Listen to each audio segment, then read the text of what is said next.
আমরা এদেশের মানুষ কিন্তু সেটাই প্রত্যাশা করি।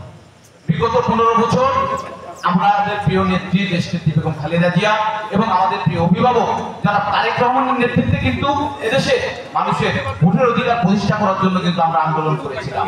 আমরা কিন্তু বিএনপি ক্ষমতায় আসুক সে আন্দোলন করি নাই।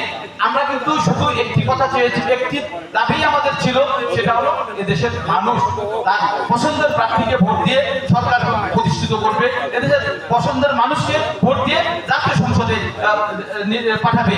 এটাই ছিল কিন্তু আমাদের এবং আমাদের প্রিয় নেতা জনাব তারেক রহমান এবং আমাদের প্রিয় নেত্রী দেশনেত্রী বেগম খালেদা জিয়ার দাবি। দীর্ঘ 17 বছর আন্দোলন সংগ্রামের পর জুলাই আগস্ট বিপ্লবের মধ্য দিয়ে পতিত ফ্যাসিস্ট সরকার এদেশ থেকে পালিয়ে গেছে। পতিত ফ্যাসিস্ট সরকারের প্রধান শেখ হাসিনা পালিয়ে গেছেন, তার বোন শেখ রেহানা পালিয়ে গেছেন, শেখ পরিবারের প্রতিটি নেতাকর্মী পালিয়ে গেছেন। আমাদের এলাকায় কিন্তু সবাই বলে আওয়ামী লীগ অধ্যুষিত একটি এলাকা।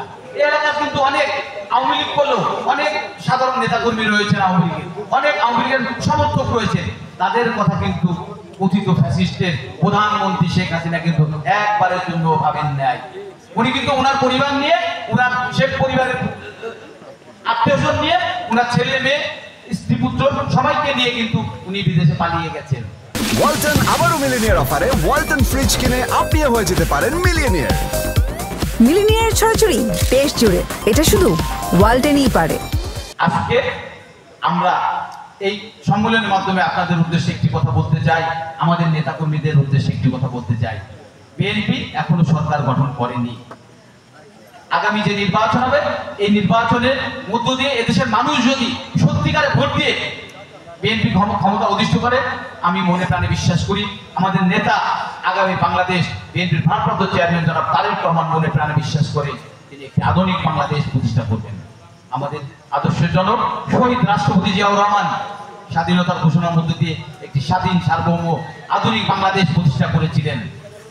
আমাদের প্রিয় নেত্রী দেশনেত্রী বেগম খালেদা জিয়া দীর্ঘ 9 বছর হোসেন মোহাম্মদ এরশাদের বিরুদ্ধে আন্দোলন সংগ্রাম করে এদেশের মানুষের উপহার দিয়েছিলেন একটি সংসদীয় গণতন্ত্র।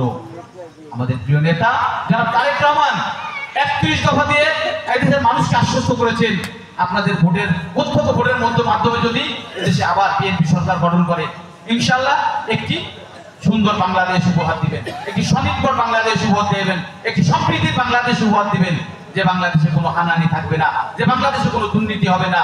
বন্ধুরা আমার, তাই আমি আপনাদের বলবো আগামী নির্বাচনে দেশনেত্রী বেগম খালেদা জিয়া এবং বিএনপির ভারপ্রাপ্ত চেয়ারম্যান জনাব তারেক রহমানের প্রার্থীকে আপনারা ধানের শীষে ভোট দিয়ে এই গোপালগঞ্জ 1 থেকে নির্বাচিত করে তাকে জাতীয় সংসদে পাঠাবেন। এটাই আজকে আপনাদের প্রতি প্রত্যাশা।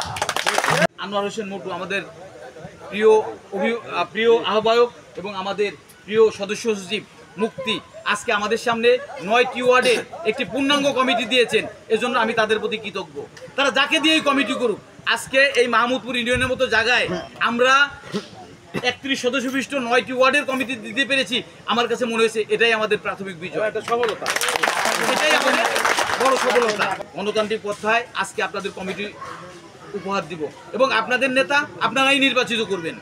আমি কিন্তু সত্যি কথা সবসময় বলি, আমি কিন্তু আপনাদের এই এলাকারই সন্তান। আমি কিন্তু আপনাদের কাছে নেতা হতে চাই না, আমি আপনাদের ভাই হিসেবে থাকতে চাই, আমি আপনাদের সন্তান হিসেবে থাকতে চাই, আমি আপনাদের ছেলে হিসেবে থাকতে চাই, আমি কিন্তু আপনাদের নেতা হিসেবে থাকতে চাই না। এই জন্য আজকে আপনাদের প্রত্যক্ষ ভোটের মাধ্যমে যে নেতৃত্বই আসবে, আপনারা সকল ভেদাভেদ ভুলে গিয়ে ঐক্যবদ্ধভাবে আমাদের প্রিয় নেতা জনাব তারেক রহমান গণতন্ত্র প্রতিষ্ঠার যে আন্দোলন চলমান, সে আন্দোলন সফল করার মধ্য দিয়ে আমরা আবারও এদেশে গণতন্ত্র প্রতিষ্ঠা করব।